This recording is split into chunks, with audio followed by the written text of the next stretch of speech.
Mitch, what are you doing here? Mitch turned around and turned on $1,000,000 smile. Hi, love.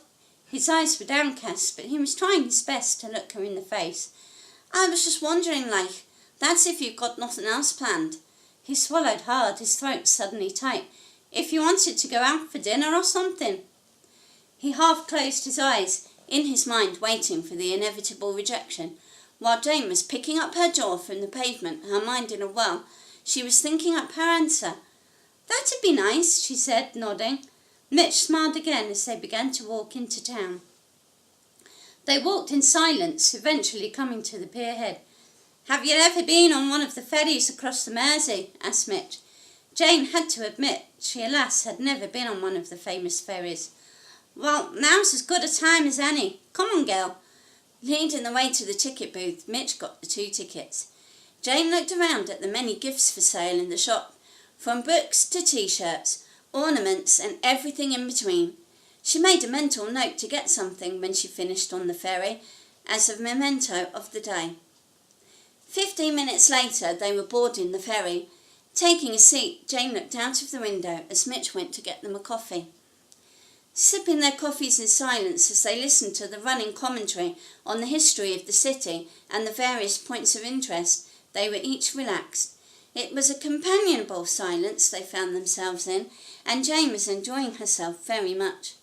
The ride went by much too quickly, and as they alighted, Jane was secretly tucking the memory away in her heart.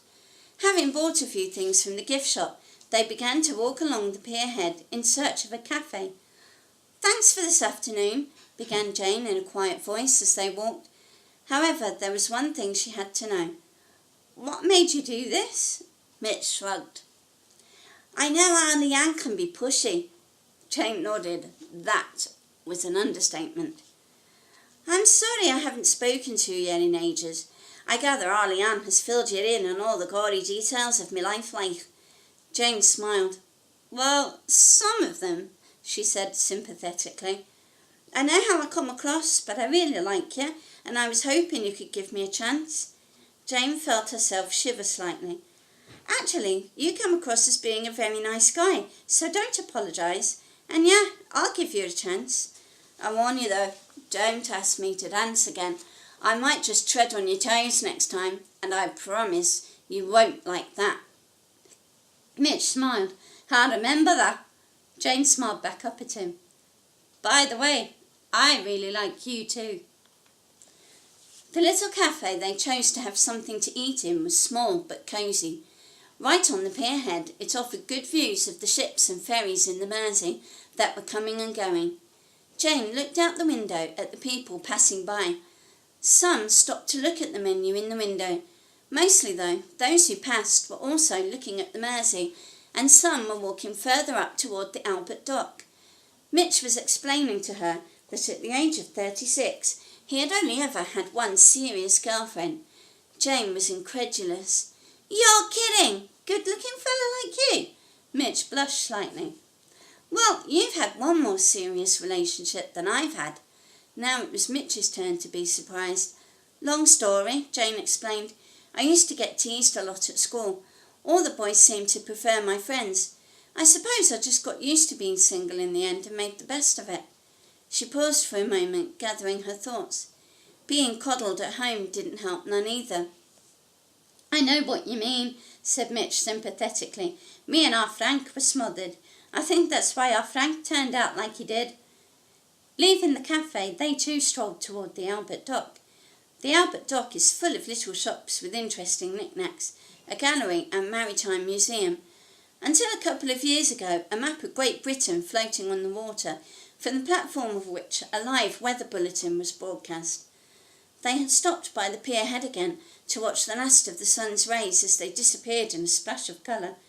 Jane sighed contentedly. She was beginning to really love this wonderful city. Or maybe it was the company that made it wonderful.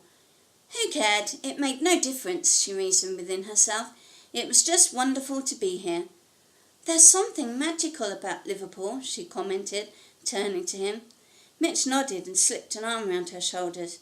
Caught quite unawares when he pulled her closer and kissed her. It took her a few minutes to catch her breath. Wow, that was unexpected. Looking at her, Mitch gave her a questioning look. "Sorry, I don't think I should have done that." Jane looked at him deeply in the eye.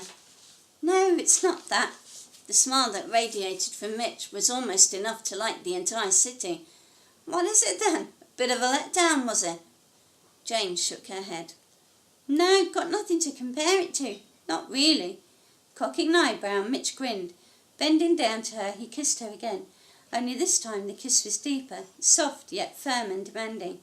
He smelled nice, a combination of aftershave and masculinity. She was kissing him right back, and despite the warmth of the evening, she found herself shivering. When they finally broke apart, it was Jane that spoke first. "Now that was the best kiss I've ever had." Brushing her lips with his lightly again, he sighed.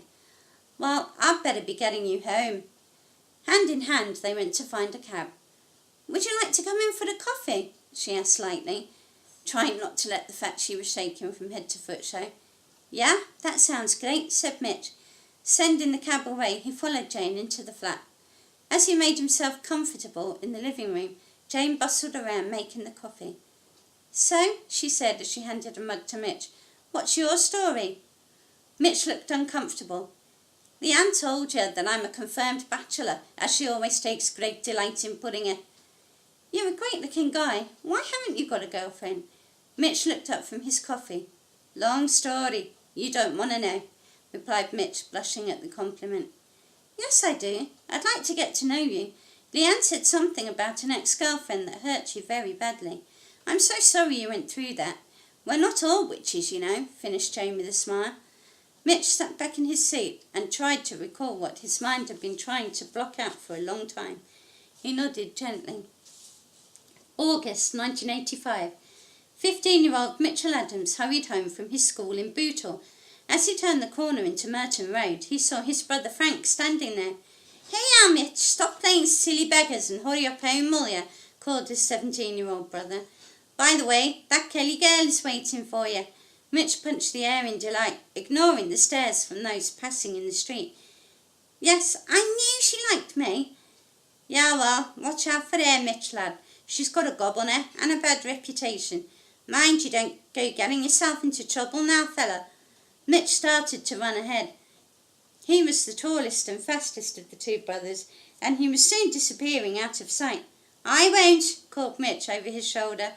Mitch had liked Kelly Henderson ever since the beginning of the year, when she had been put in his music class. The red-headed girl was 15 too, and lived up to her reputation with the boys.